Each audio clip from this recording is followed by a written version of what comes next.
applications and is relatively cheap. But as CTV's medical specialist Avis Favreau explains, redeveloping the drug may not fit into the business plans of the big pharmaceutical companies. Dr. Evangelos Mikalakis has given cancer researchers a brand new lead with an old drug, a cheap, inexpensive powder that costs just pennies a dose. You typically get this eureka kind of feeling, and it's actually the most exciting thing scientists can get.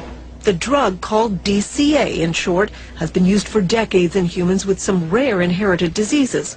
When he added it to the water of mice and rats given human cancers, the results surprised him. And has this big tumor growing in his back. So you can see that even after 3 weeks there is a significant or 70% decrease in tumor size. It shrunk brain, breast and lung tumors in the animals in a matter of weeks, and the drug had no side effects, confirmed by tests of DCA in humans for other diseases. This kind of results, to my mind, are as good as it gets.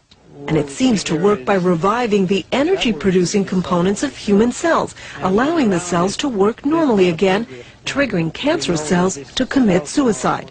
Scientists agree that DCA now needs to be tested quickly in human cancer patients. This is exactly what we want, a drug that has activity, but has also minimal side effects for patients.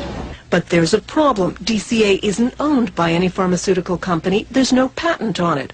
So on one hand, it could become a very inexpensive new treatment for cancer. On the other, drug companies won't be interested in funding studies for a drug that won't make them a profit. This is a difficult question because typically, there are market considerations. So now Dr. Mikalakis has to find someone who will pay for the next round of testing. We hope that we can attract the interest of universities here in Canada and in the United States. And he doesn't want to let the medical dream of a cheap, effective anti-cancer drug disappear, just because it might not make someone a lot of money. It costs, some say, about $100 million to get a new drug through all the phases of testing onto the market. So it will be interesting to see if this old drug actually gets a new chance at becoming an anti-cancer medication. Lloyd?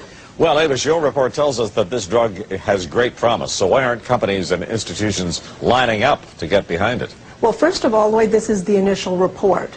Secondly, because the drug isn't patented, it's an old drug, if someone invests in researching it, they're not going to make a profit because anyone can make it. So we'll have to see. There are some agencies, public agencies, government agencies that may give it funding, but that's still a question that will have to be answered. But unless big pharmaceutical companies are behind these things, they may go nowhere, is that it? Well, actually, Lloyd, I've had 2 other stories where drugs have shown great promise in the preclinical phase, and because they were orphan drugs and no one picked up, nobody could get the patent on it, they've gone nowhere. So I will be keeping an eye on this one. Thank you very much, Avis.